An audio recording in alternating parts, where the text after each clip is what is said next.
व इज़ नादा रब्बुका, जब तेरे रब ने आवाज़ दी, पुकारी, बड़े लाड़ और प्यार से अपने पैगंबर मूसा पैगंबर को कहा, नादा रब्बुका मूसा अनितिल कौम अज़्ज़ालिमीन, कि जुल्म करने वालों के पास जाओ, कौम फ़िरऔन बादशाह की कौम की तरफ जाओ, अला यत्तक़ून, और इनसे कहो क्या तुम डरोगे नहीं, क्या मालिक का ध्यान और ज्ञान और ईमान की तरफ नहीं आओगे, मालिक से खौफ और मालिक की तरफ बड़ी मोहब्बत के साथ इल्तिफ़ात नहीं करोगे।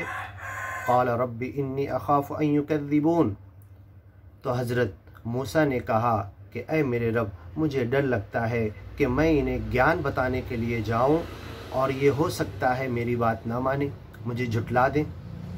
व यदीक़ु सदरी, और जब मैं कोई बात बोलने लगता हूँ तो अंदर से मेरे सीने में सच बताने के लिए, सच फैलाने के लिए, सच बात सामने वाले के दिमाग में उतार देने के लिए मेरा सीना बिल्कुल तंग होने लगता है और अंदर से जैसे बहुत सीने के अंदर तंगी महसूस होने लगती है।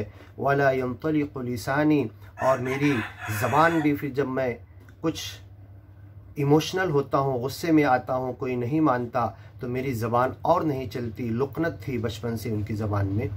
और दूसरी जगह कुरान में जब आएगा तो क्या कैसे पूरा हम वो भी सुनेंगे।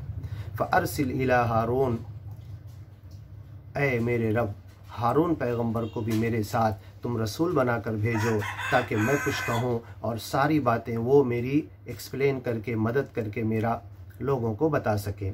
वलहुम अलैया ज़ंबुन, और ऐ मालिक तू जानता है मैंने एक को सिर्फ़ इंसाफ के लिए, दोनों झगड़ा कर रहे थे, इंसाफ दिलाने के लिए एक थप्पड़ मारा था, वो उसी में मर गया था, तो ये उस गुनाह की पादाश में मुझे पकड़ न ले।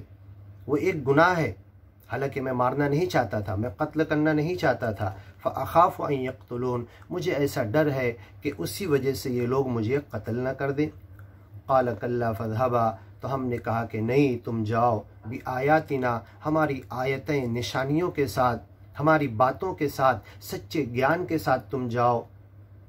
इन्ना मअकुम मुस्तमिऊन, हम तुम दोनों के साथ हैं, तुम दोनों के साथ सुन रहे हैं, देख रहे हैं, हम तुम्हारे साथ हैं। यही बात कुरान में जगह जगह कही गई है, सच्चे ज्ञान की बात, कि मालिक अर्श पर है, वह हुवा मअकुम ऐनमा कुंतुम, वो तुम्हारे साथ भी होता है जहाँ तुम होते हो। तो अल्लाह मुहीत है, अल्लाह हर चीज़ को घेरे हुए है, उसकी कुदरत, उसका इल्म, उसकी ताकत, उसकी मशीयत और उसकी ज़ात मुहीत। कुरान में आता है कि मुहीत है, और अल्लाह का, सच्चे मालिक का, ईश्वर का, परमेश्वर के 99 नाम में ये भी बताया गया है कि वो मुहीत है, हर चीज़ को घेरे हुए है।